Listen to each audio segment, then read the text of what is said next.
All right, well, welcome to day 2 of the semifinals of the PGN Invitational. Today's matchup between On a Diet and Taiwan Girls Are Hot. Taiwan Girls Are Hot will be the purple team and On a Diet the blue team. And the first bands coming out are Nar and Rumble. So both top lane bands there for the first match. These are interesting bands. Nar is a difficult champion to use in team fights. There's a lot of timing involved that is in a lot of ways out of the hands of the player, and so even though Nar has a very strong engage, it's not always available. So the fact that this champion has been banned out, that to me is a direct ban, looking to target the top laner, because Nar is not so widely played. Rumble, however, on the other hand, is quite strong, and he's a lane bully as well. The Lee Sin and the Akali, we saw some Akali bans last night as well as a Lee Sin ban, so those are less interesting to me, but they seem reasonable. Akali is very strong, a very strong assassin, and Lee Sin is just a very, very solid jungler with some really great presence early on. Yeah, absolutely. And we've seen a few Akali bans, and as we see, the third and final ban for On a Diet will be Rammus in the jungle. Yeah, we've seen several Akali bans, and I think you're right. I think that Nar is definitely targeted against Solix Genesis, who is indeed probably, I think, the only challenger level player we've seen so far in this tournament. We saw a terrific showing. I think I mentioned yesterday, I loved seeing Taiwan Girls Are Hot in their last game. They played a very late game comp that scaled earlier than it needed to, and they just absolutely crushed. So we got the first pick here coming out from On a Diet, and we'll see what they decide to show. Lucian coming out for the final ban. I like it. Lucian's a very strong AD carry. We saw him played last night as well, and it was very, very strong. First pick is a Jarvan, which I can only assume will go into the jungle. Jarvan's a very strong pick. He's good team fight potential with that ult, as well as a Mumu coming in for the first pick. So I would guess that these are both jungling, which is interesting. So we first picked 2 junglers and a very strong support in Braum. Yeah, and it seems like neither team really wants to give too much away. Obviously, the Jarvan first pick from On a Diet, followed by a support and jungle pick by Taiwan Girls Are Hot. Ooh, a very quick pick of the Corki. He didn't really hover over anything. That seemed a pretty yeah, sort of insta like that, and it would be interesting. Janna, of course, is certainly considered one of the higher tiered support champions at the moment. And I think, yeah, we'll see Exia Rise probably lock in the Vayne, which he did play in the quarterfinals to very much success. Okay. And that looks like both teams don't want to again show that mid laner, unless, I mean, this could be Jace mid, it could be Jace a top. mid lane That's Jace. Really not giving too much away. I like that pick, especially in the just the timing of the pick. I also just am a fan of Jace. He's very versatile as far as utility and his kit goes. But yeah, like you said, this Jace could either be top or mid lane. So if they were to try and counter it, they, with their picks, On a Diet, it continues giving them a little bit of flexibility in the rest of this pick ban phase, which is definitely going to be crucial. Mm-hmm. And I think that will be luck. Oh, a last second change to Graves. Wow. That's a lot of burst damage and a lot of really great harassment with the buckshot, able to farm and poke down the enemy champion. Yeah, and I also think that they thought maybe there would be a little bit too much poke and ranged harass from Janna and Corki. Mm-hmm. And it may have gotten in the way of... Because the one thing about Vayne is early on, for the most part, they really just need to farm. Farm up, right. Farm up to like 6 or 7. get a good first item. And it looks like we have Aurelia locked in the top lane, and an Orianna. And an Orianna. Oh wow. So. Ooh. Zed is always fun to watch. So it looks like this is a mid laner being picked now. Yeah, it does look like Solex Genesis will be taking that Jace into the top lane against Aurelia. Oh, wow. Or not. I don't, I don't know. This is bold. Kennen I'm is... really entirely sure what they want to do right now. A Cassiopeia would make for a very nice team fight. Covering over mid laners, though. I think Ultraviolence is picking his own mid laner right now. Right, yeah. I like the Cassiopeia pick with that ult chained with Amumu's ult, and then the Braum knockup with a collateral damage from Graves would just be insane. But none of that. We have a Nidalee locked in. It seems like they want to play a little bit more of the poke aspect. Because, Jay's, like you said, is very versatile, but one of the things that he works well with is obviously a poke comp. Adding a Nidalee into that, you definitely do. And they have some hard engage, too, with Braum and Amumu. So they do. Oh. Whoa, it looks like someone quit. Somebody quit the game. So... Sorry about that. Alright, so it looks like we had... a lock. Incorrect. A lock-in that was not supposed to be locked in. Well, maybe it was in Italy. Okay, so it looks like we are going to have the same pick, same band, so this should not take very long. We'll just recreate the... Wasn't it Gnar first ban? It was a Gnar, yeah, it was a Gnar first ban. I'm sure they'll knock that out. Rumble Akali, and then we'll get a Gnar here. There we go. And that's right, Lucian. Ding. Okay. Okay. Great. So the only exception to what we just saw was that rather than Nidalee, we will be having a Syndra on Ultraviolence in the mid lane. Okay. Well, that's a good bit of poke. And a strong engage. Wow, this is a very strong engage from the purple team here. With the Syndra stun into an Amumu engage, followed up by Braum's knockup, or in any order you so choose. But then we've also got the flag and drag into a Cataclysm from the Jarvan, followed by the Shockwave from Orianna. The Shockwave is... Whenever you're playing against an Orianna, the Shockwave is always on your mind during a team fight or during, the ARAM dance in mid lane.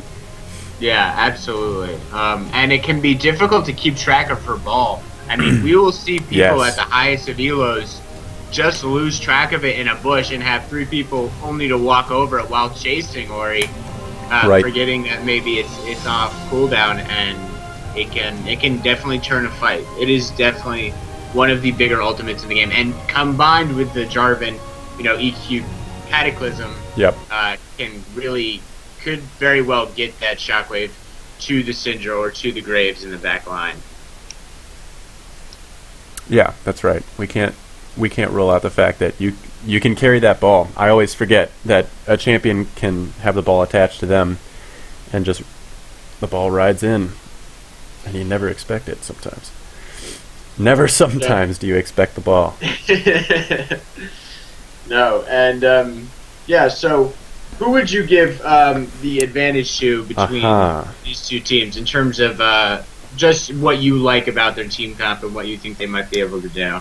Well, I really like the synergy that Taiwan Girls Are Hot have right now with the Amumu, Braum, Syndra combo, and then Graves can shoot his buckshot collateral damage across the entire enemy team and really devastate with that. So I think as far as the ability to really team fight well and synergize as a team, I think I would give it to Taiwan Girls Are Hot. However, there's some really strong disengage with the Janna with her Monsoon, as well as with Orianna's Slow, and the Shockwave can be used defensively to it can also be used to turn around a fight.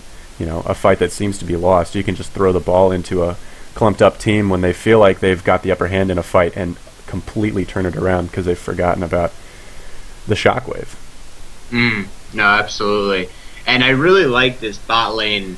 The matchup's going to be very interesting. Braum Graves versus Janna Corki. I think that will be really a lot of fun to keep an eye on.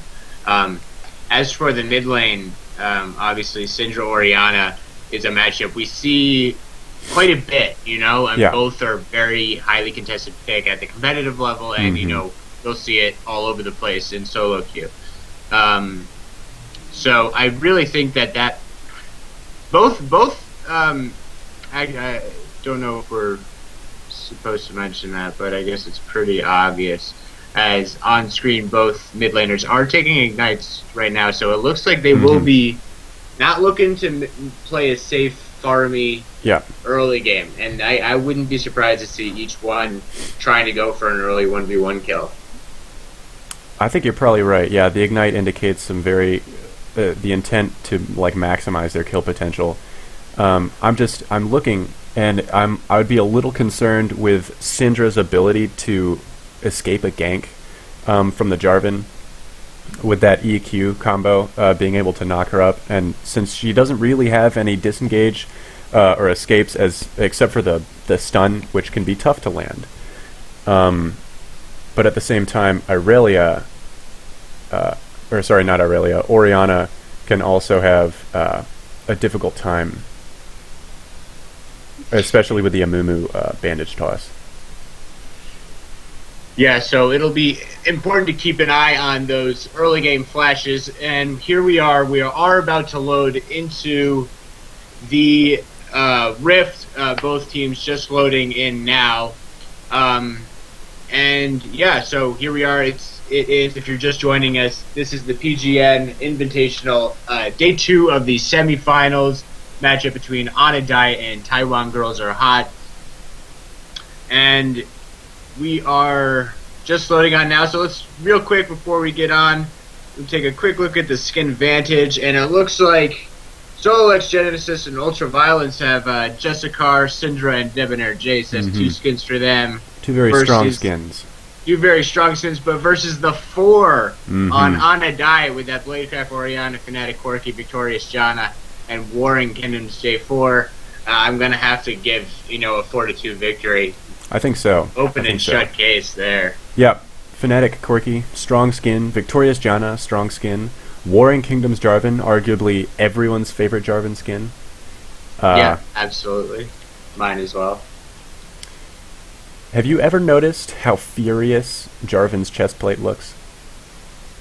I have not noticed that. It is a furious chestplate. That is wow. It definitely is.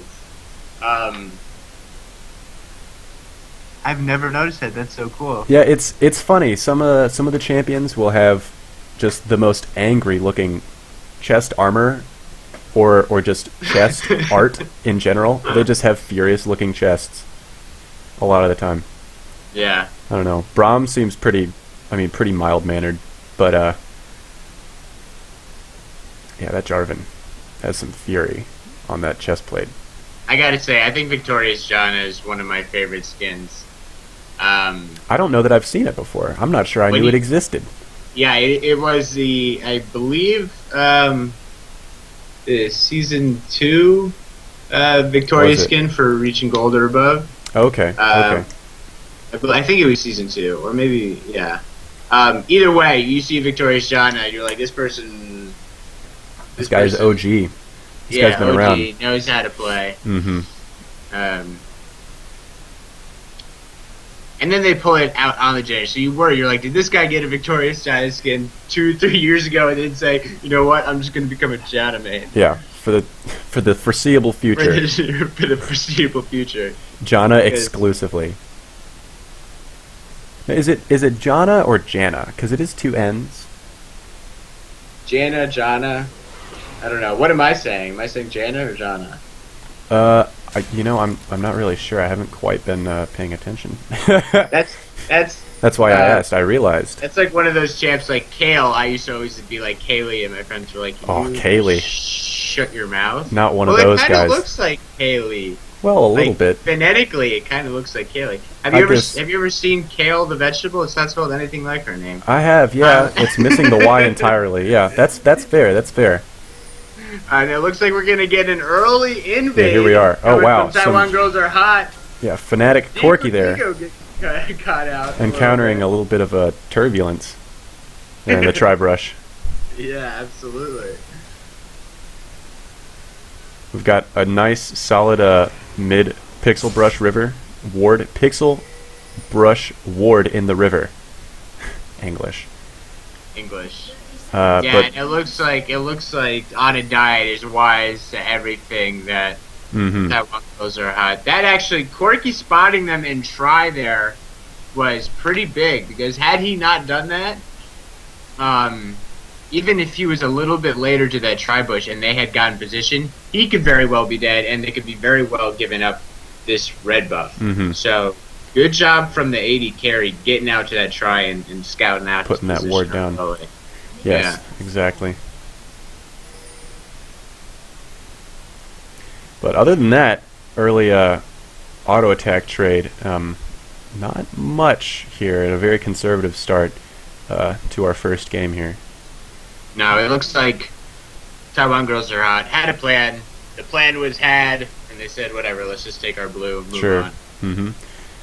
Very safe start. Amumu starting with blue buff, a wise choice, especially if you want to keep that cry running throughout your clear time, which you do. And Jarvan starting red over here, as the bot laners make it down to their bot lane. I'm not entirely sure what Aurelia is doing in the top lane. Okay, there she is. She stayed in the bush for quite a while, and it looks like she maybe wanted to just cause a few moments of panic and indecision for Taiwan girls are hot. You know, getting pings from Jay saying, you know, or in the alt chat. By the way, I haven't seen Aurelia yet, so eyes open. Some frantic pings. Just even a few moments like that can make at least a level 1 and perhaps his bot lane a little bit easier. Ooh, Jace hitting level 2 before Aurelia, laying down some good poke with the EQ combo. But if you do that a lot, you'll lose a lot of mana quickly as Jace, especially if you don't switch to hammer form. A quick engage here as they hit level 2 in the bot lane. A lot of damage coming down onto Corky with that Braum passive stacking up. But they disengage, and I think, well, Janna seems relatively unscathed. Good ward coming down from Braum there in the river. In the lane bush, excuse me. Yeah. Oh, a gank. Gank up in the top lane from Jarvan. As Jace scrambles for his life, he gets out fine. That acceleration gate doing the job. Yeah, and it seems like that gank. I think Serious Sam was just waiting for the swag like Kailu, Aurelia in the top lane to hit 3 before he started that gank. So Jace playing it very well to go down and ward that bush and stop that gank in his track. So both teams kind of preventing the other team by good defensive play. Yeah, smart doing warding. what they want to do.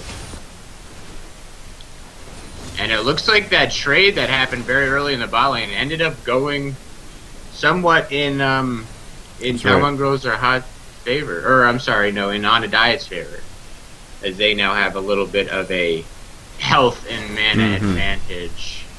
Good phosphorus bombs coming out from the Corky here, putting a little bit of hurt on Graves. That's a surprising bit of damage that Corky can lay out once he starts leveling that P-bomb up. He can put out a lot of hurt in a very short span of time. So a pretty even game right now. Solus Genesis deciding to place a ward in the lane bush. A trinket in the lane bush. I think that is just to... Oh, we got an engage here from Aurelia. I don't know how much she's going to regret that. Oh, she She's is taking getting a lot of very damage. low from minion aggro. Jace, using that range to his advantage, that's one thing he's going to have on Aurelia throughout most of this laning, is that cannon form that he has the option, to switch back and forth from ranged and melee. Yeah, I was actually thinking that he may in fact go in for a in your face engage there, because Aurelia was very, very low. I think that he could an all-in engage, with the EQ in cannon form and then into the hammer stance EQ. That is a lot of mana that's expended. That it can take a while to get back. So maybe that's hindering Jace's engage a little bit. But bot lane, putting down a little bit of harass there. Some very strong trades coming out from On a Diet and their bot lane. Yeah, absolutely. And so far, we have not seen too much from the junglers. Obviously, we had a somewhat successful gank in the mid lane from T-Slam Dunk W, but he didn't even blow flash. He basically just poked Ori down a whole lot. J4 obviously was in the background threatening to counter gank. And it looks like the second move from T-Slam Dunk W is going to be in the bot lane. There is a ward there. Oh, a smart ward, yep. Yeah. Spots a Mumu out. Looks to be moving up towards mid lane. Not necessarily a reason not to gank. Oh, the stun lands on Orianna, and a Mumu's coming in. Orianna knows, or at least has vision. Oh, well, or does she? He may have avoided that ward. He is on the other side. Well, now he's going to get spotted here. Yeah, now he's yep, spotted. There's the pings. So now they know where he is. And Jarvan also here for a gank. So I don't see that that Taiwan Girls Are Hot could know that Jarvan was there, but they know where Amumu is. Yeah, no, they know he's there. Things coming down onto the Wraith camp. So very, very difficult gank. Both junglers wanting to pull off a gank or a counter gank. Neither wanting to pull the trigger and go first into lane. If either team was, it would have had to been Amumu. Orianna has been pushing the Syndra a little bit. I'm worried for this bot lane of Taiwan Girls Are Hot once Corki hits level 6 because they've been lower on health consistently than On a Diet's bot lane have been so far throughout this laning phase, and when Corki hits level 6, the poke is going to get even stronger with that ultimate.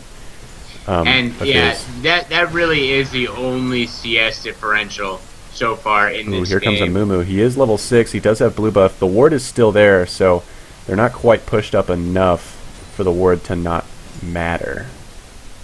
But Jarvan is also coming up through that tri-brush, and there is no ward to spot him. But he opts not to gank. The two junglers doing a little lap around the dragon. Amumu coming in from behind, very smart. The mini wave is going to see him, but I don't know that there's enough disengage from Corki and Janna to get out of this. But Graves is falling so low. Here comes Jarvan. Oh, what a great curse of the Sad Mummy to disengage. Jarvan comes in with the jump, doing a lot of damage, but amazingly, not even Graves has fallen. Got very low there, the Taiwan Girl bot lane. Dangerously low, but no casualties in that double jungler gank there.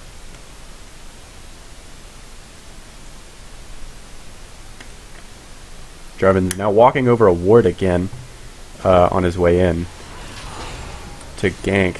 No, I suppose not. But they know where he is now, roughly. Just looking at Irelia and Jace here, they seem to have pretty similar farm, but Irelia with a little bit more damage with that Sheen. Jace picking up his tier so he can get that mana up and get that mana immune down. Stun going down onto Orianna, but tis but a little bit of poke. And the real big thing so far, the only major, and it looks like just some CSing and a strong trade from Irelia in the top lane. But the gank and counter gank from Amumu in the bot lane, that went greatly in On a Diet's favor. From that gank alone was worth about 15 CS lead. Gray's been alone in this lane by himself for a little while now, able to catch up a little bit, but he is now down over about 15 CS. And luckily he was able to get his BF though, so I wouldn't say that he is, if they get a good engage, he is going to do a lot of damage. He'll be alright. The poke coming from Corki might, Yeah, there's that poke coming in. Oh wow, lots of damage coming in from that big rocket from Corki. Oh, first blood going down in mid lane as Orianna solo kills out the Syndra. Ultraviolence falling. Sorry, we missed that. Yeah, I suppose we that could looked like replay. it would have been a pretty interesting 1v1. Obviously, Oriana had an advantage in the mid lane after their first back with a hefty CS league, and she was able to pick up. It looks like item-wise though, They're pretty even. maybe Syndra just fact, picked up that amp. yeah. Or that Codex. I have a feeling that they both came back with the exact same items. This is a great dragon. Amumu arriving just too late, even though there was a ward there in the dragon pit, and I don't know why they're not clearing it. Did they not have vision of the ward? Oh wow, strong team fight coming in. Amumu's ult lands on 3 of them. What a good ult. Graves taking a lot of damage in the back line there as Jarvan jumps onto him and takes him out. Oriana also falls. Janna very low, trying to help out her Jarvan, but I'm afraid that she might just get herself killed. Jace, meanwhile, picking up Corki. Aurelia is in a tight spot here, facing Jace and Amumu. Perhaps she can pick up Amumu, though. Yes, she does. She's fighting Jace now. Jace has a lot of damage to dish out, though, and I don't know that she can make it out. No, the Shock Blast finally picks her up. So it's a 2-for-1 exchange in favor of On a Diet. I think that may have been a 3-for-1. Was it 3-for-1? No, well, First Blood was picked up by Oriana earlier. Right. But Jace just has 3 kills. Oh, that's right. That's right. Yep. No, I think that was a 3-for-1. I'm pretty sure he just got a delayed triple, unless there's something happening in the top lane. But I'm pretty sure he got all of those. No, I think you're right. Kills. That's a lot of gold for Jace. So trading Dragon for a kill, onto 1 kill onto you, or really just a retribution kill onto your top laner and the Dragon. I don't know if that was worth. I'm going to say, gold wise, it looks like it was definitely, so far, it looks that On a Diet is in control of this game with a little over. Ooh, the stun goes down. A 1500k gold lead. But at the same time, 3 kills onto your challenger tier top lane Jace. That's a scary thing. Is definitely very scary. So, all things being considered, there are still no turrets down. CS is slightly in favor of On a Diet. Did Oriana just steal their blue buff? Yes, she did. Oriana, with a brilliant ball over the wall, stole the blue buff right away from Taiwan Girls Are Hot. An impressive play there. Right under the noses. That's big. Syndra's going to be missing that blue buff, and a blue buff on an Oriana is a pretty strong thing. And yeah, that will give Oriana, who already has a kill and 30 CS advantage in lane, really a much easier time. Ooh, great harass coming down from Kobe. I'm impressed with the way this Oriana is holding out against the Syndra, especially with all the damage that Syndra can put out. Calvi is in this lane. I'd say he's dominating this lane. Does a good job to dodge the bandage toss there. Yeah, very good job, and a great job by Serious Sam on Jarvan, who is always in the right place at the right time now. Right, yeah, no, he does even though Oriana avoided that gank on her own, had it gone the other way, J4 was right there to back her up. Exactly. Oh, and we have a looks like we got a pause here, folks.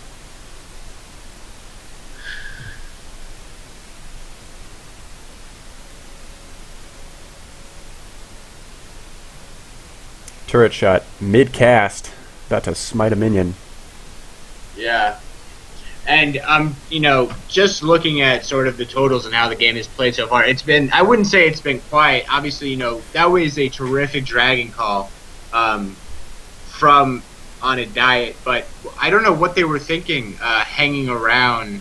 Sort of, it looked like they were trying to get the jump on Taiwan Girls Are Hot going to check Dragon, but good ward coverage from Taiwan Girls Are Hot. Basically, they knew what the On a Diet wanted to do, and I mean, I thought it was relatively obvious that Taiwan Girls Are Hot would win that engage. A lot of I feel like Janna and Corki or Oriana were both very, very low after the dragon. They were. So that was a questionable. Yeah, it was a pretty close fight. They just managed to come out with a few more kills under their belts and a few fewer deaths. But that's what a one-team fight looks like. So it looks like we'll be getting back into it right about now. Yes, we are. Good stuff. There's some strong harass coming out from Oriana right now. With that Athene's already, one whole item. And Syndra's not yet completed it, so she's got quite a damage advantage there. But it looks like Jarvan coming in to dive right as the turret goes down, waiting for that Cataclysm. The disengage from Janna, but the Dragon Strike comes out from Jarvan, manages to clean up Graves. Braum making out alive, but without his AD carry, what point is there? Right. I mean, he really can't do anything other than back. Corki deciding it wasn't worth chasing Braum too deep, probably a good call there. It looks like Solix Genesis is just taking their blue buff. So he just stole it. A steal coming the other way. Yeah, I believe so. I mean, I just saw him down there on the mini map, and here he is. He's got blue buff. Wow. Well done from with a fresh blue buff. So the fed Jace with a fresh blue buff, and we'll see what he comes back with from the item shop after he recalls. But here we've got a dive here in the middle as the turret finally went down. Oriana, good flash over the wall for the disengage. The flag and drag from Jarvan to join her. Very smart disengage, and the turret has gone down in the favor of on a diet. Yeah, and once again, Serious Sam right there to back up Oriana, who had to flash over the wall to escape. And as soon as Amumu saw that the J4 was right in the area, he stopped the chase immediately. And now it looks like Taiwan Girls Are Hot want Retribution Tower. They want to get this mid turret. Obviously, something to say about this turret staying up. He's putting out a lot of damage. He come back with a last whisper coming off of that pickaxe. Corki and wow, Corki with the burst damage. The collateral damage doesn't quite hit, and 2 flashes later, wow! In the mid lane, what a great shockwave from Oriana, but Syndra manages to pick up Jarvan. Corki in a bad spot. He has got 4 members bearing down on him. Does well to dodge the stun, but I don't know if he can make it out of this, especially with the passive locking him down the way it does. So he falls eventually. Curse the Sad Mummy doing a good bit to CC the team. But again, a very scattered team fight here as Amumu struggles to find his way out. He gets locked down, slowed with that red buff, and it's transferred over to Aurelia. Such a shame that EQ combo from Jace missed at the end. I feel like Halby was low enough to have been taken out by that. And it looks like they have won this fight just in time for the dragon respawn. Let's see if this time they decide to take the dragon and leave rather than sticking around. Yeah, I mean, that damage coming out from Digu on Corki. I mean, that's what happens when you have a Trinity Force Sork Boots at 1630. I mean, that power spike is massive. And he knew it. He flashed to chase the flash of Graves. Graves obviously with a ton of burst damage anyway, but with only a BF and a pickaxe as compared to the Trinity Force of Corki. Right. He was not going to win that trade, and he quickly realized it. Digu knowing that he could win that trade, and he did so much damage. Just a QR combo there was a whole lot of burst. Frightening. And it looks like they have taken the dragon, no contest. Yep. And even after that, they're able to organize, and there's looks like Onidai is really the one making moves, and it looks like they're going to be going after this blue buff after having just taken the last one. Amumu here, though, he seems to know what they're up to. Oh wow, a lot of damage coming out from Corki as he chases down Xyrius. But not quite enough damage to take him out. Wow, the shock blast damage from Jace really showing up here. He has a Last Whisper and a Manamune already to Aurelia's Trinity Force. Blue buff. This blue buff does go over to its respective owner this time. Yeah, and between that last dragon and some of the turrets that On a Diet has been able to take. This gold lead is becoming more of a problem for Taiwan Girls Are Hot. That's right. It is now up to 4K gold, and a lot of that gold is in the right hands. I mean, you love to see your top laner doing well already with the Trinity Force. That's your right. bot laner already with their Trinity Force. I mean, things are looking good. Mm-hmm. You see the ward. Oh, sorry. I was just going to say, that being said, I'm wondering, what do you think in terms of scaling? Is either team going to have a better showing in the late game? Wow. Jeez.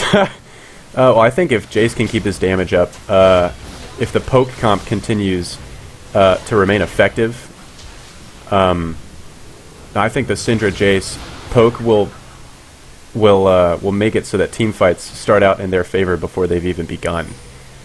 And so I think that Taiwan Girls Are Hot, if they can hold out and keep Jace healthy and keep Graves alive. He's 0-3 right now, not quite with a full item yet, while Corki is sitting pretty on a Trinity Force.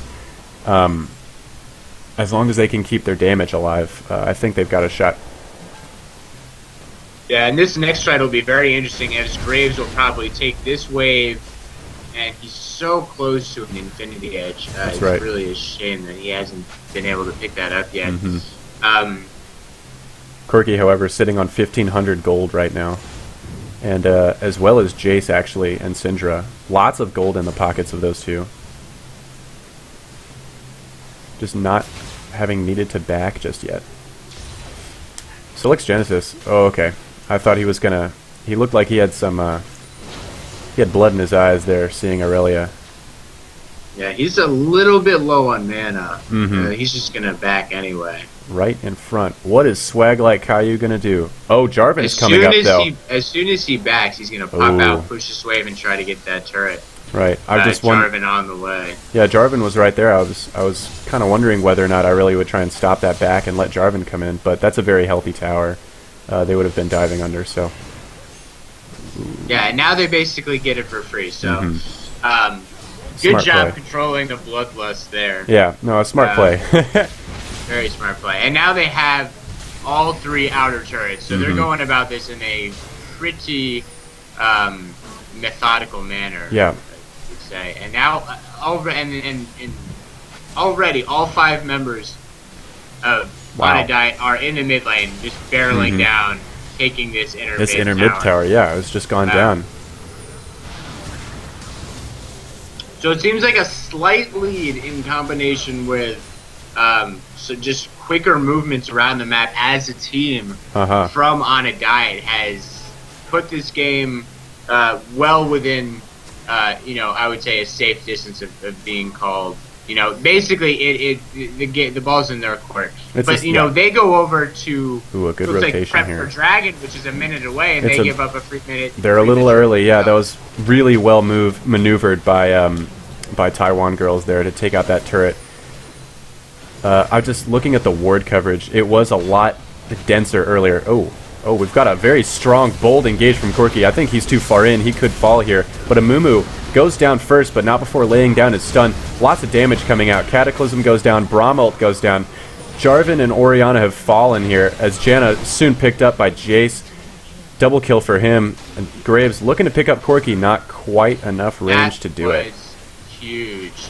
It seemed like On a Diet were just a little bit reactive and tilty in that instant of saying, oh my gosh, they just out-rotated us so hard. Yes. Let's go in. And to see Digu Valkyrie into the middle of that mid lane. Too bold of them. That was, I think, already getting off on a bad note. I mean, he needed to be a major player in that fight, and he got in there. He did a bunch of bursts, but then he basically had to flash out of the fight and try to throw some bombs in there, doing a little bit of damage, but not enough. As it just looked like his team was not ready for him to do that. Well, and now Dragon is live, and this is going over completely in the way of On a Diet here, and Amumu showing up just too late. A good tornado from Janna, but he flashes over the wall, seems to be out, but On a Diet can also just take this blue buff as they please. Once again. Yeah.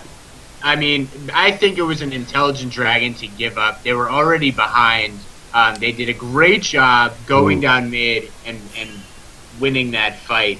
So overall, that was a massive win for them. Great. But it was smart for them not to stay there and try to take Dragon. Look at Exia Reyes down here. Oh, Aurelia with the teleport. Smart teleport. Could have done it to the tower for a shorter cooldown, but yeah, the Graves was just really deep in the mid lane. Not for this team. Not present for the team fight that's going on right now to defend the. Wow, so much damage from Orianna taking out Sindra on her own. Corki putting down massive damage on Jace as well. Soon to fall is a double kill by way of a Mumu for Orianna now. That was, wow, that was some strong damage. But Janna, no! Janna falls on her way out from under the turret. But Corki still putting out massive damage despite his reckless engage earlier. Takes out Graves as well. Yeah. And the bot inner turret is now fallen. That was an absolute shame. Exia Rice doing a great job of pushing down that mid lane. And he thought he had more damage than he actually did. Oh, no. Braum. Oh, no. So much damage coming from Corki and Aurelia right now. This inhib is going to fall. 25 minutes in, first inhib falls in favor of On a Diet. That's huge. Yeah, that was a big. And obviously, bot inhib is the inhib to get first if you had to choose. Right. With Baron on the map, it's going to make that much easier to pick up. And if I had to guess, yeah, we got pings already coming out from On a Diet. It looks like they will go back, heal up, buy some items, and gain a little bit of ward coverage and probably try to take down this Baron. Exia Rise right now doing whatever he can to give them the time that they need to contest this obvious Baron. Right. I mean, the further you get this bot lane pushed out, the more time you have before you have to back and defend your Nexus towers. That's right. Though there's only a 3 kill difference, there's 3 turrets and almost 10,000 gold of a difference between these two teams right now, and it's showing in these most recent skirmishes, not quite team fights, but just defenses and sieges of towers and objectives are definitely swinging in favor, just slightly every time, but building up nonetheless in favor of On a Diet. Yeah, and really, I mean, in addition to the towers and the dragons that they've gotten, there is a substantial farm lead for both Corki and Orianna, which is definitely making a difference. As, I mean, this Orianna is already on her way to what I can only assume is going to be a Zhonya's Hourglass. Right. She has quite a bit of damage now with her ult and her combo is doing a lot of damage now as they looking to clear out the vision here and make Taiwan Girls Are Hot blind of what happens in the Baron pit, though they can only assume that they're taking it. Although On a Diet knows they just kind of need to play this vision bad for a little bit before before Taiwan Girls Are Hot have to send somebody into the bot lane, and there they will see Soul X Genesis of all people to be in those waves. But it looks like the poke did its job, and they're not taking the Baron right now. So, I mean, realistically, if Taiwan Girls Are Hot are able to have this inhib be down, have it respawn without On a Diet doing anything, that would be a major victory for them. Yeah, for sure. And I'd be a little bit surprised to see On a Diet not press this advantage they have a little bit harder. I'm wondering what is delaying the Baron for On a Diet. I guess nothing now because they've started it up. Yeah. 2 nights in a row. I'm not sure what they were waiting for. I mean, as soon as they saw Soul X Genesis in the bot lane, I think that's go time. The whole Taiwan Girls Are Hot team is here, though. Oh, it's stolen by the Amumu. What an ult, and what a great smite. Lots of damage coming in. A very painful shockwave comes out. Cataclysm as well. Jace running away and trying to deal as much damage as he can, but it's 3 kills for On a Diet. Triple kill for Aurelia, and an absolute ace. Unbelievable. It was looking so good there for a split second, and then so very bad. And then just the goal difference made itself very apparent. Where is Digu Digu going? Oh, he's going to the Nexus turrets. The game. They're looking to end it, but the inhib is going to respawn very soon, though. But I don't know if it's going to respawn soon enough. 2 Nexus turrets have gone down now, and only the Nexus remains. Wow. On a diet, finally takes him out. But a great steal from Amumu. Showing lots of gumption and chutzpah and balls of steel there, flying into the pit and stealing it. But in the end, it couldn't quite save the game for them. No, and I mean, in my opinion, I mean, this is always debatable with sort of barren steal attempts in the fights there. But I mean, I thought that was a great attempt. He went in, he ulted the whole team. I think if things had gone a little bit differently in the fight, they very well could have won that because we saw them win a fight not too long before that. But great shockwave coming down from Calvi on Oriana. Took massive HP away from the carries on the other side, and that really, I think, was a turning point in that fight. It was very quick and a very quick decision. We can see that inhib, I don't know if that's maybe just at the end of the game, but that inhib has already respawned after the Nexus is gone. It's already back. It's already back, but too little too late for Taiwan Girls Are Hot. Great first game here in the PGN Invitational Day 2 semifinals between On a Diet and Taiwan Girls Are Hot. On a Diet obviously taking Game 1 here with this 29-minute victory, and we will be right back for Game 2. Stick around.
Hello and welcome back to the PGN Invitational Game 2 between Taiwan Girls Are Hot and On a Diet.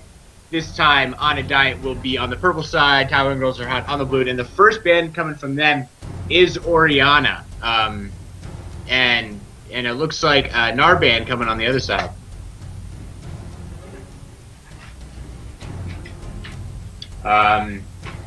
And yeah, so this will be followed up by a Jana band. And this is a very interesting, if you're just joining us, this match. Wow. Yes. You back? Yes. Sorry, my mic was off. I forgot I turned it off. I was saying about the NAR band. I would like to see a little bit of high level NAR. NAR is one of my favorite champs right now. But that's all right. I understand if he's just too OP. So we have an Oriana, a Jana, and a Jarvan band. Those are three big players from the last game. In particular, the Oriana. The Oriana made a very strong showing in the last game. Some very key shockwaves, lots of damage. Absolutely, and it looks like On a Diet opting to keep Lee Sin off the table for yet another game. Ram is thrown out as well. As Ramus. So and there's the Rumble. I was wondering. There's a little bit of chatter in the chat right now that they didn't want a Rumble ban, and sure enough, Rumble's not banned. He's picked up. And we saw that he was an actual first ban last match. That's right. So clearly a highly contested pick. We'll see what Soul Edge Genesis can do on him. Mm-hmm. And on the other side, it looks like On a Diet is hovering their bot lane. Mm-hmm. At least as support. I saw Blitzcrank, and my heart stopped beating for a moment. If we had a Blitzcrank in this game, I would be so pleased. Blitzcrank, another one of my favorite champions to play. But not play against, am I right? No. Oh, God. Only if they're bad. But it looks like, they're hovering. They got 5 seconds, but they're hovering this Thresh and Pantheon right now. And yep, those are both locked in. Thresh, a very strong support. Since he came out, he's been a very strong top pick as far as supports go.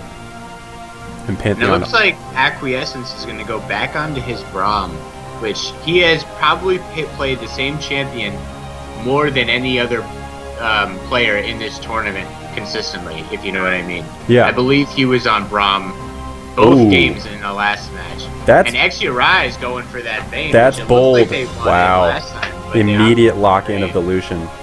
That's bold to pick Vayne blindly into a bot lane like that, because Vayne has a very tough early laning phase, especially against somebody like Lucian. Lucian and Thresh. That's a dangerous bot lane, I think. But as well, can Vayne's Condemn proc Braum's passive? That is a good question that I do not know the answer to. Well, I guess we'll find out. Yeah. But yeah, no, Exia last weekend Exia Rise played Vayne to great success into a Lucian, I believe. And really, I think for the first 9 minutes or so, we'll just see Braum Shield letting Exia Rise try to get as much farm as possible until maybe they can become a late game monster. And it is an Aurelia being picked up, and perhaps an Amumu for the jungle. Well, Amumu is a very strong jungler, especially with the team fight that he can bring with his ganks as well after level 6. Just that ult is so potent if used properly. I mean, it can absolutely swing a fight, as well as the Rumble Equalizer. Actually, this team fight that Taiwan girls have put together so far is pretty strong. Wow, it just got even stronger with that Wukong and the Syndra. My gosh. That's a scary team fight there. If they can survive, because the On a Diet does not have as strong of a poke comp this time as they did last time, so the team fights will be a lot more even at the start. And I think the team fight comp of Taiwan girls is through the roof right now. Yeah, and there was no Akali ban this time, so that's right. hovering over that. Obviously opting to choose, he played Orianna into Syndra last game with great success. He did. And it'll be interesting to see what he decides to bring now that she is off the table. I wouldn't be surprised to see an Ahri. He is a D1 mid laner, and certainly we saw the mechanics coming out from Orianna, and it'd be fun to see something like an Ahri. The chat wants a Zed, but it looks like they're getting an Ahri. The only reason I think the Zed wouldn't work is the AD scaling would be too strong on that team. So covering their bases, picking a heavy AP mage assassin in the mid lane to go against Syndra. So that's it. We're all locked in. Players just swapping around now. Obviously, T-Slam Dunk W on the Wukong. And personally, in terms of jungle matchups, these are both not in the elite 3, I guess you could say, of junglers. Sure. But they're right there in that next tier of very good AD junglers that have good team fight, good level 3 ganks, and it'll be. I'm really looking forward to seeing what these two bring to the table. I'll be interested to see how well Serious Sam can utilize that man drop for these team fights, as well as Wukong's ultimate. Yes, and it will be interesting to see. Just talking about the level 1, obviously, Taiwan girls are hot. We're caught. Their early game plan was sort of blown up before they even got in the front door. Right.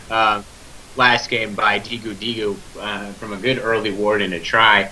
Now Pantheon can take W. I mean, if you get an early, I would be very surprised if we do not see On a Diet try something here with a Panth lockdown, Thresh Hook, and possibly even an Ahri Charm. They have an insanely good level 1. Yeah, strong. If you get a Panth stun onto somebody and then a piercing light from Lucian, I mean that's a good bit of damage. Like 1/3 health after 2 moves. There's a lot of chain ability, if I may, with the level 1 CC there, with the hook into the charm, into a stun for sure. And even Aurelia could stun possibly. So it'll be interesting to see what Taiwan girls are hot do here in the level 1, because they have to know this as well. So I wouldn't be surprised to see them go for their own maybe topside invade, and go try to start at the red buff of On a Diet. That'd be bold, I think. Well, I mean, the other option is that they start their blue and risk getting free buffed. So I think you're probably right. I mean, unless they think that they can successfully defend an invade. Obviously, I'm personally pretty confident that there will be an invade. Obviously, nothing is set in stone. Don't know what these teams want to do. It could be very, very well that On a Diet says, why would we risk the invade? We're up 1-0. There's no need to do that. This is, of course, the match point game. Right. If On a Diet win here, they go to the finals next weekend versus Swagging Dragons. So maybe they say, let's just play this early game safe, get snowballing, and try to get a good, clean victory. Yeah, that is something to keep in mind, that Yeah, this is potentially the final game of this series, and On a Diet may play like that's the case.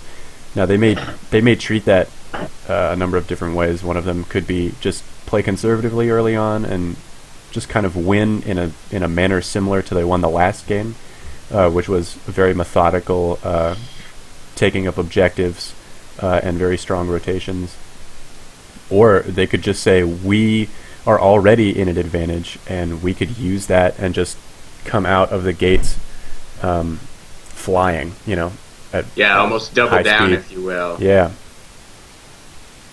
And that is it. The delay is over. We are going to load in here.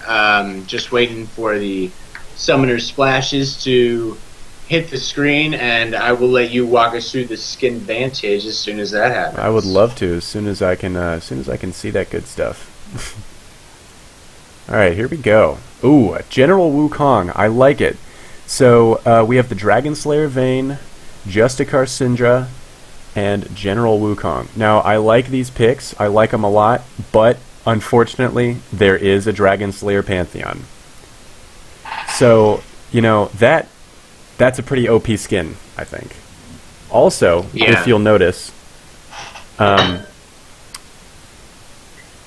goodness, the bottom team have all identical summoner icons, the Furious Owl, while their opponents seem to be running all but one.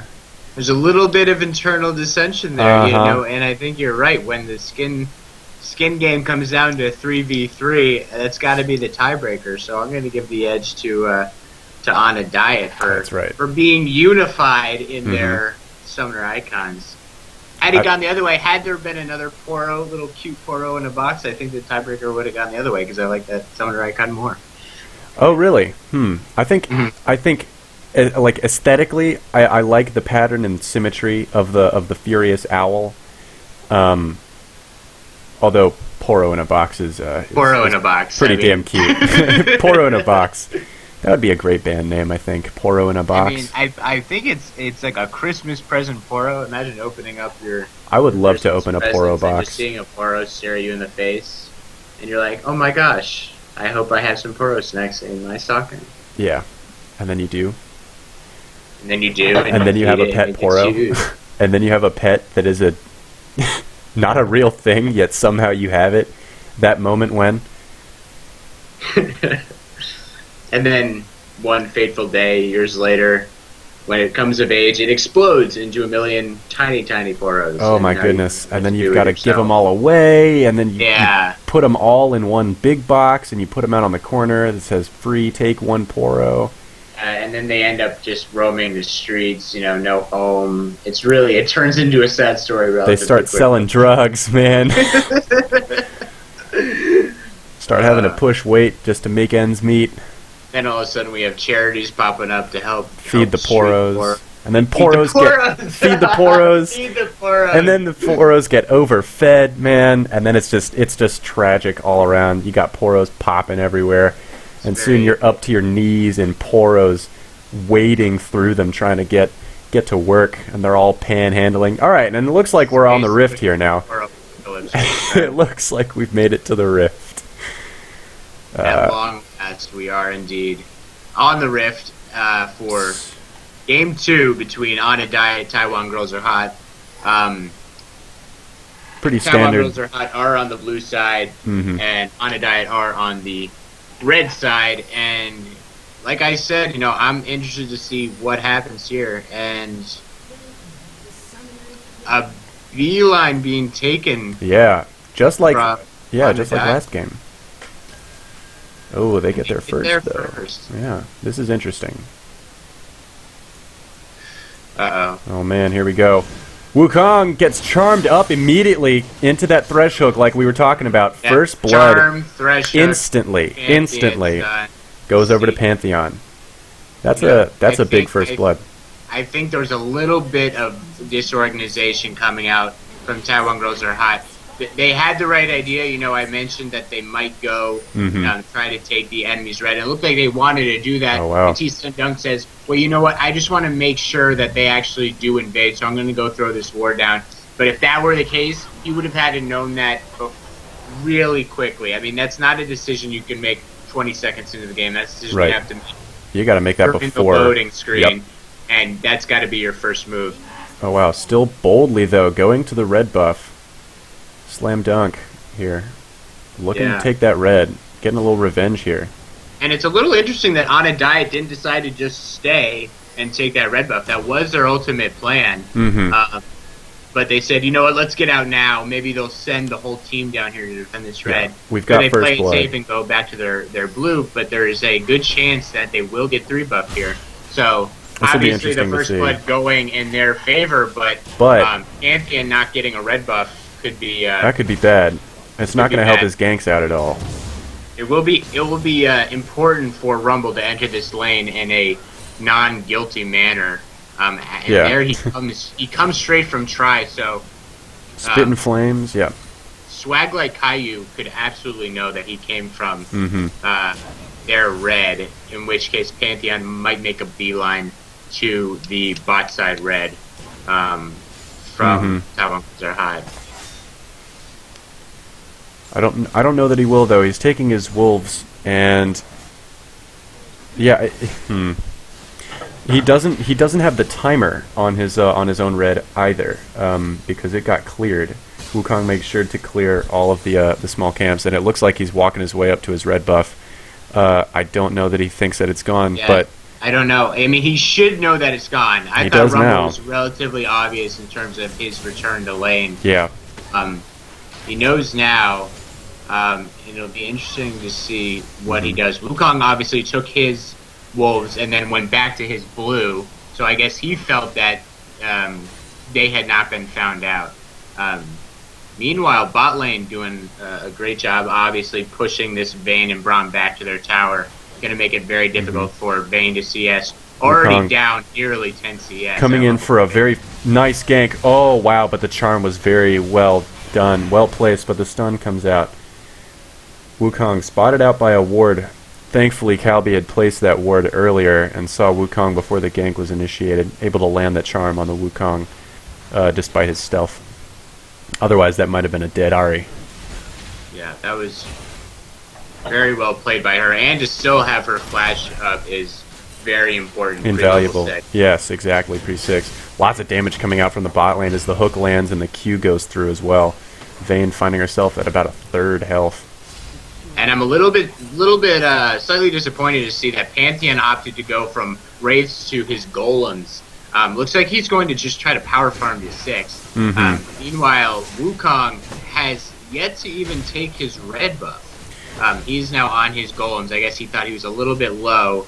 He's going to come back and have a very interesting timer on his own buff camps. I mean, that blue buff will spawn... He'll have a full minute and a half, 2 minutes between those buffs at least. And that can make for some... Weird clear times. Weird clear times. Jungle paths. It kind of funks with your jungle rhythm when you're like, oh, I gotta clear camps. Oh, I gotta clear another big camp. Yeah, I gotta clear a camp now?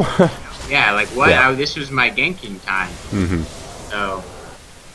Pantheon maybe looking to pull off a gank here up in the top side. There are no... Well... Solex Genesis just now putting down a ward, but it won't see Pantheon unless Pantheon goes the direction which will allow the ward to see him.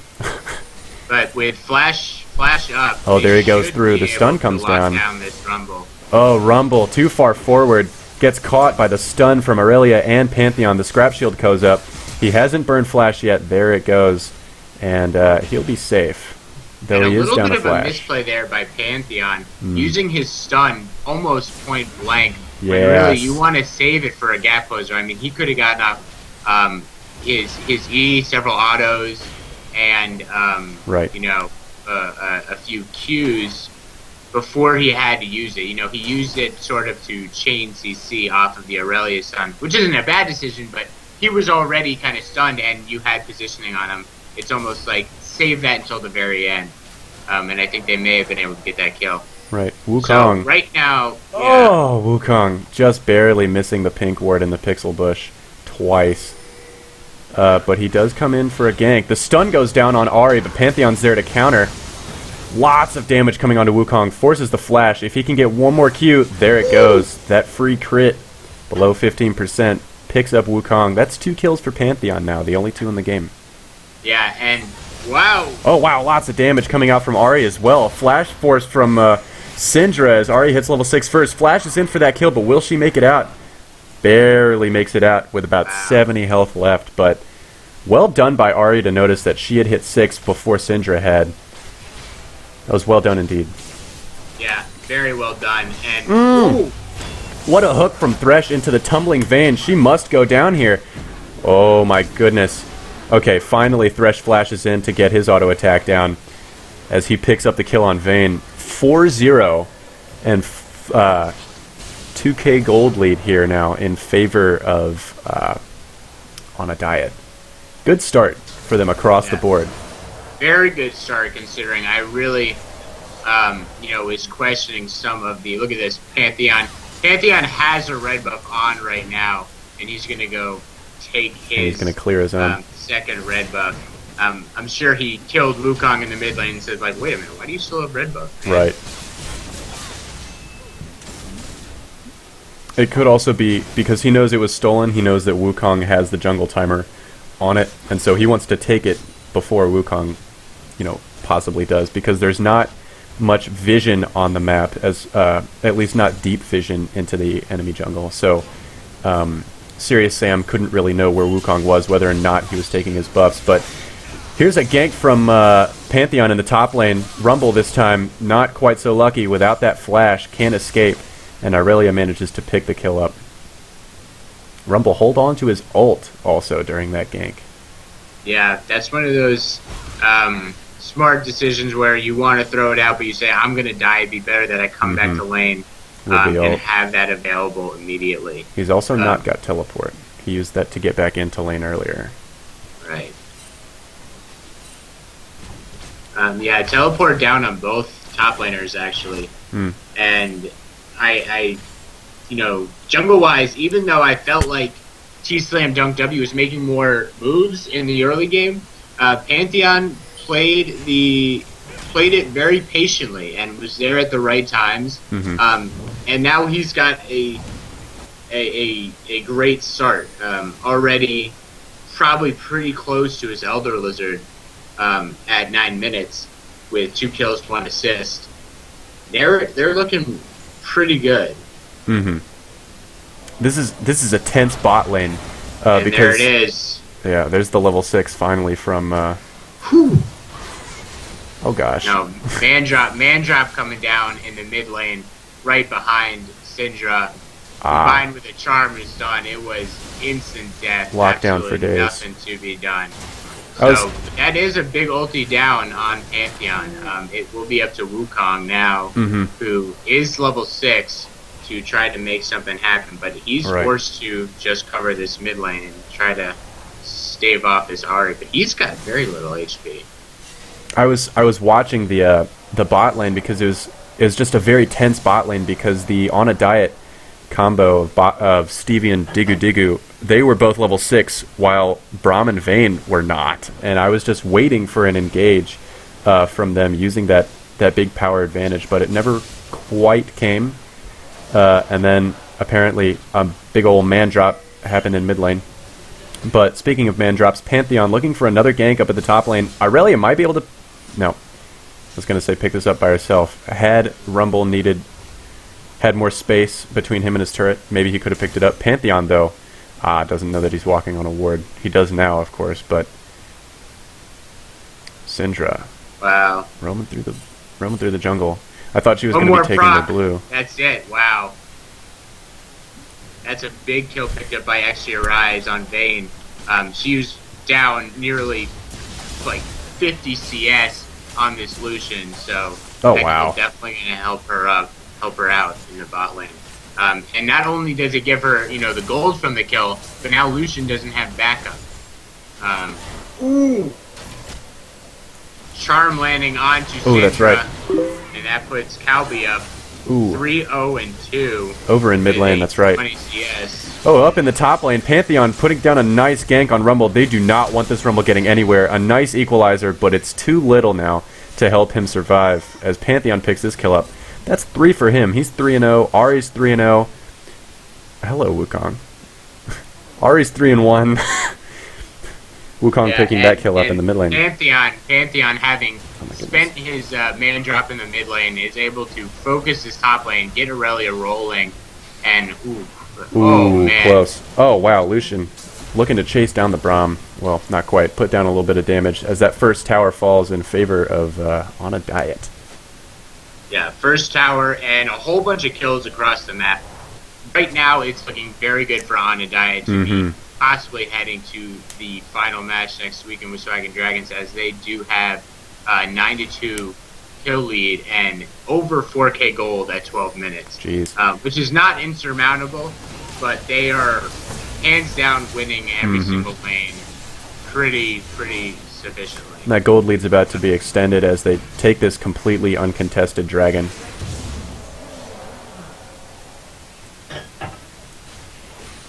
Meanwhile, Wukong farming up his raids while On a Diet farms up the dragon. They could be trying to collapse here onto the Vayne. I don't know if they would want to tower dive. I don't think they would. But Ari running away from the Syndra as she takes a lot of damage from Braum. Wukong comes in. Great charm keeps him from killing her immediately, but the kill does come down, and it falls to Wukong. So now that's... Yeah, and he definitely needed it. He yes. had a very rough start being first blooded. Although he got 3 buffs, they are definitely behind. I'm finding it interesting that he decided to go with Moby Boots so early in the game. I guess he felt like he had to be everywhere. But that is definitely, more often than not, the kind of decision you make when you're ahead rather than when you're behind. Right, yeah. Pantheon opting for more damage with that longsword. And he's 3-0, so... Oh, but he has half of Wukong's farm, though. 35 to 60 in their jungles. Yeah. And that will be the 3rd tower to no towers picked up by On a Diet. They now have, again, this is the 2nd game in a row, they have taken all the outer turrets, and now it looks, if last game is any indicator, they will probably be looking to group mid lane and muscle down this mid tower. Shove their way through, that's right. I'm just looking at the discrepancy in the bot lane here. Lucian with nearly double Vayne's farm and an Infinity Edge to show for it, while Vayne is sitting on just a Bilgewater and 2 daggers, not even quite having bought her Blade of the Ruined King just yet. And 2 levels Digu Digu has on Vayne right now, just showing the a testament to the dominance that has been displayed here in the bot lane. Even Braum is taking a lot of damage from Lucian's poke. Meanwhile, over by their blue buff, Pantheon and Wukong having a little skirmish. Double kill. So many things going on in the bot lane. Culling is interrupted by Vayne. But Aurelia, wow. I just... my eyes were everywhere. I missed everything that was going on. Yeah, so right near the Wraith camp, or the Wolf camp rather, there was a little skirmish happening between the top laners and the junglers, a little 2v2 action going on, and both mid laners started to roam, and Ari easily 1v1ing the Syndra there to clean up after the skirmish that she had originally been heading to. There were a few retribution kills onto Aurelia from I believe Wukong, and that is the 4th turret picked up because, as you mentioned, we were watching the bot lane and there was a lot of action there. Ooh. Thresh has to flash over the dragon pit, but oh wow, great damage. Well done by Thresh to have the presence of mind to land that hook, and Lucian knowing he's got the damage. Well played indeed by that bot lane of On a Diet. I'm impressed by these two. Yeah. You know, we had a great showing from XD Rise and Acquiescence last weekend, but it does not seem to be any match for this combo of Stevie and Digu Digu. We've got this bot lane having a little fight here, but it's a 2v1 and it's two fed bot laners versus a not quite so fed Vayne, and she goes down pretty quickly. Just caught out of position, way too far ahead without any sort of support from her team. Ooh, Ari throwing the charm over the wall, doesn't quite connect.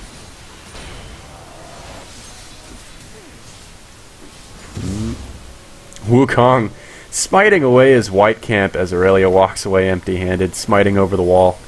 Cheeky, cheeky from the confidence monkey.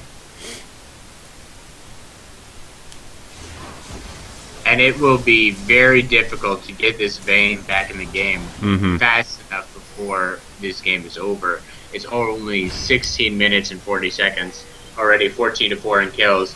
And it looks like we may be adding on to that with a teleport coming down from Aurelia. Ari managed to land the charm onto Braum as Aurelia teleports in. Braum taking a massive amount of damage. Brilliant equalizer, splitting up some of the Fed members from their team.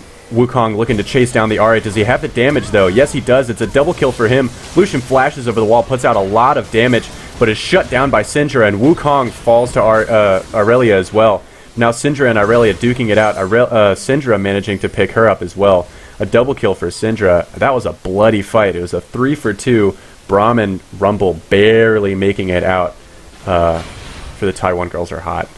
Yeah, and as you mentioned during the fight, there was an absolutely epic equalizer coming down from Solix Genesis to land 4 people on that that burning soil, if you will, and that definitely was a turning point in the fight. Wukong able to clean up a lot of the kills. Definitely a victory for Taiwan Girls Are Hot. Don't know if it's enough, but at this point in the game, you've got to take those little almost even trades and call them wins. No, I think you're right. Taiwan Girls Are Hot. Much better team fight than I would have expected them to put out, considering the deficit that they're playing with right now. And I think it was mainly thanks to that equalizer splitting off the who was it, the Ari and the Lucian. You just put it right across that little walkway. Yeah, Rumble loves to fight in the jungle. Rumble in the jungle, I guess.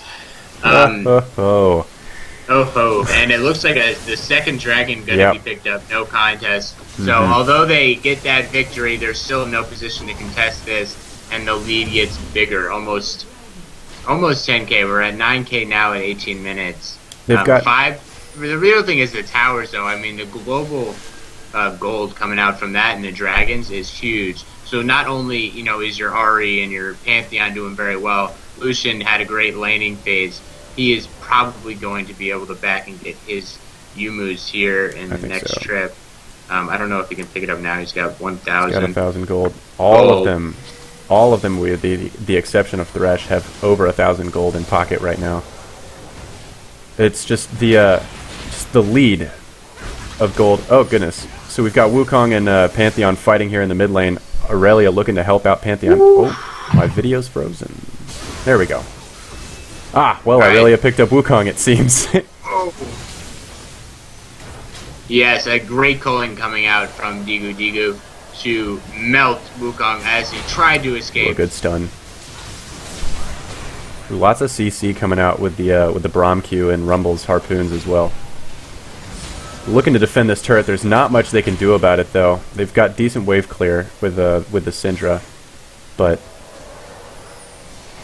on a diet rotating top to take out this turret. Yeah. And meanwhile, there are 3 sweepers to the 1 on Taiwan Girls Are Hot. We just saw Aurelia hanging back to clear a ward. They are doing this methodically. Ooh, a very key stun onto the Lucian here, coming out from Syndra. The equalizer goes down, shredding lots of health. Ariana with a sliver of health, managing to put out some deeps. Nobody's quite fallen yet. There goes Aurelia at the hands of Rumble. Also, Thresh falls to Wukong, and Ari coming out of that fight with just a sliver of health. Somehow managing to walk away. Panth and Ari are just limping away, so that was a 2-for-0.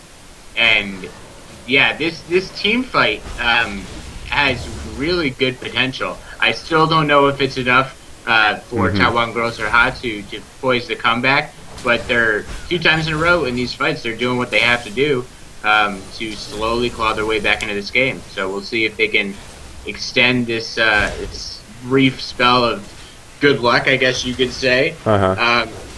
And with Dragon down and the fact that there are really no towers that they don't have a single tower right now. And that's right. Oh my goodness. The next thing on their mind will be starting to defend Baron, because if I think if Onidai gets Baron now, then it's absolutely GG. They will then have definitely enough sustain to really siege and take down these inhib turrets. I think you're right. They're doing a good job of clearing Taiwan Girls Are Hot's vision from that Baron pit. If they're not looking to take it just now, they're certainly setting up for when they've got a better opportunity. Aurelia jumping onto the Rumble because she can.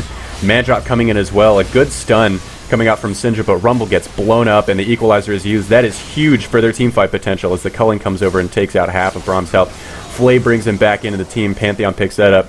And now I think they must go for Baron. The pings are coming out.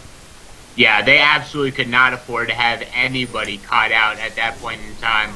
Certainly not your challenger top laner, Rumble, the person who's been a deciding factor in these team fights with that equalizer. And this is going to be a very easy Baron picked up by Onidai. Nothing that Taiwan Girls Are Hot can do about that. That was really, really, really unfortunate. A bit of a misplay there by Solar Genesis to be caught out.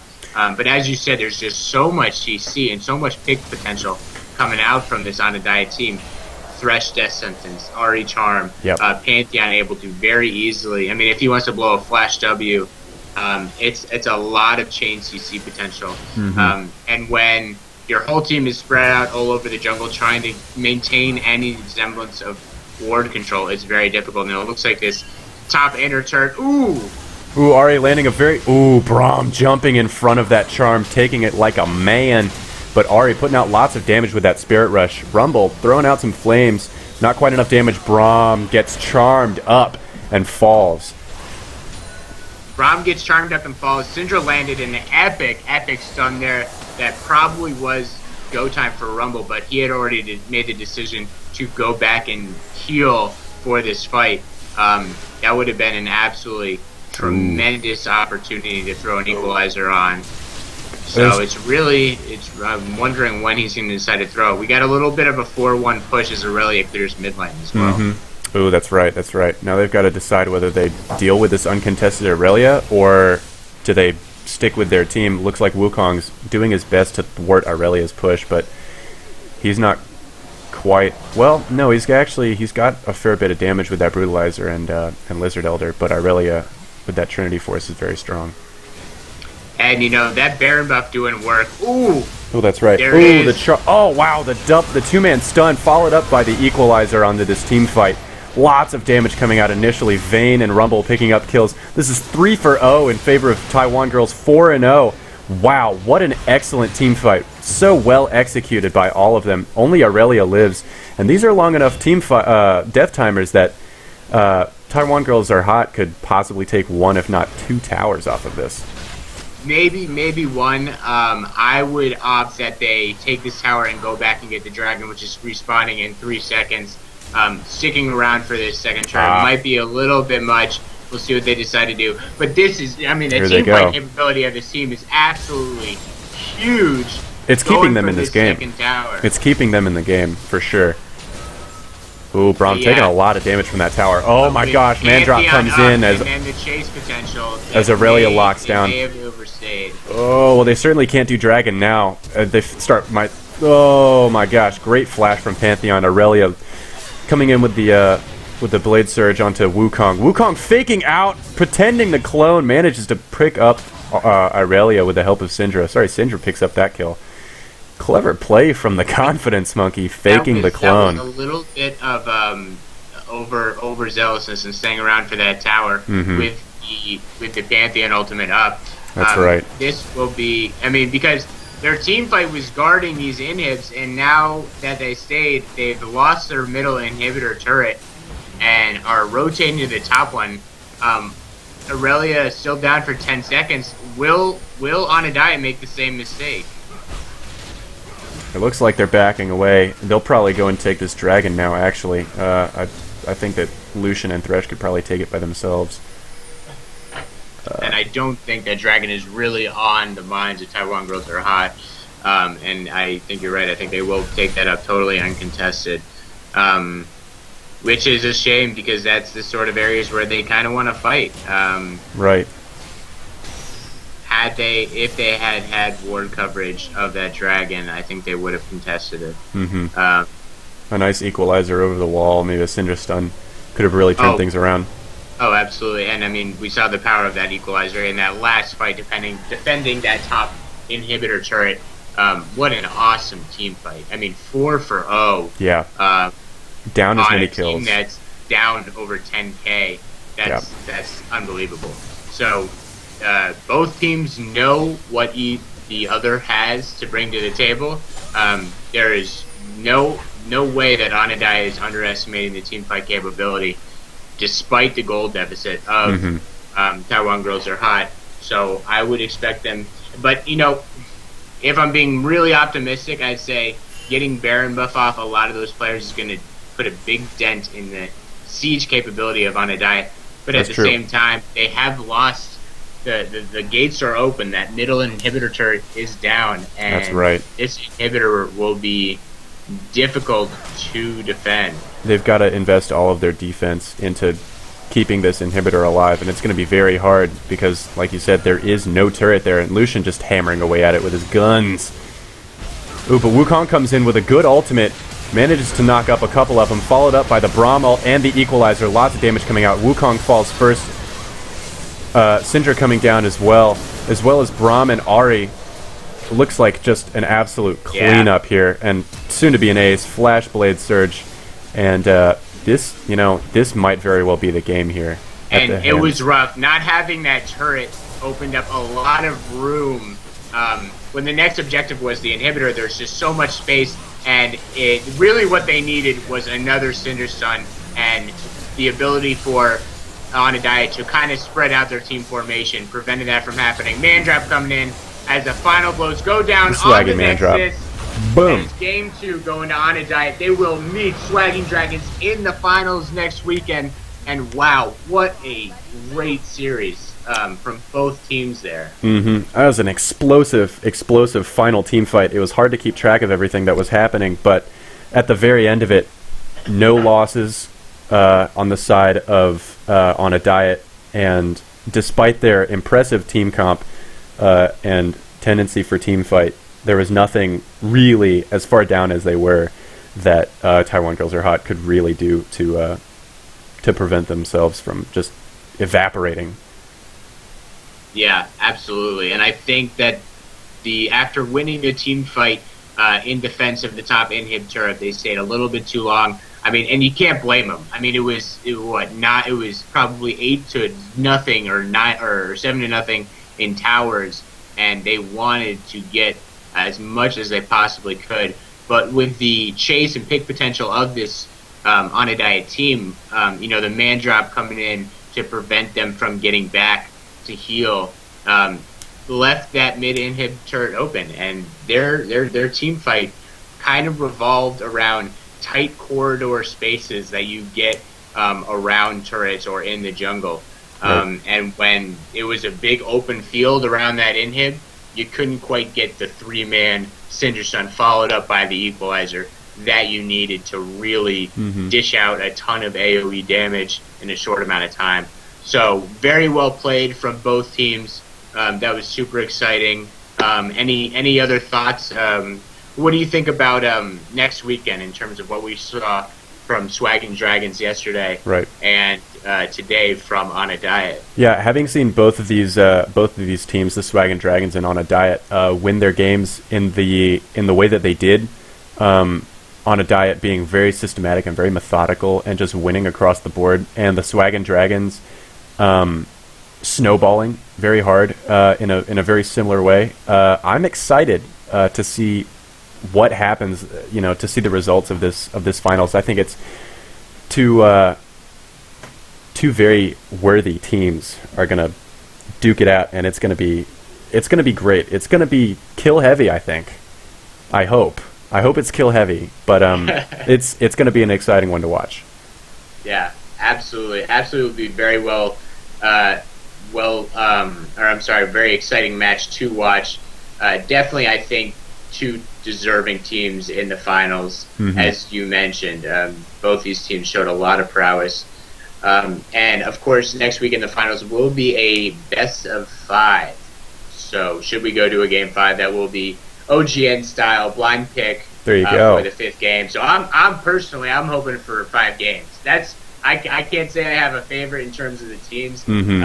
I think a lot of these players are a lot of fun to watch. Both teams are very, very entertaining. For sure. But really what I want is as many games as possible next weekend. Mm-hmm. Less than 100 kills is unacceptable from either team. Unacceptable. Completely unacceptable. That is the bar. And yeah, so for myself, Wins22, and Robert, we are so happy that you were able to join us today to watch these 2 games. Make sure you tune in next weekend, same time. I'm not actually quite sure if it is Saturday or Sunday. We will obviously have that information shortly. But thank you so much again for watching. Thank you to PGN for having us as casters, and to the teams and players for putting on such a great show. So looking forward to the finals next weekend, and we'll see you there. Be sure to watch. It'll be a good one. Good night, everyone. Good night.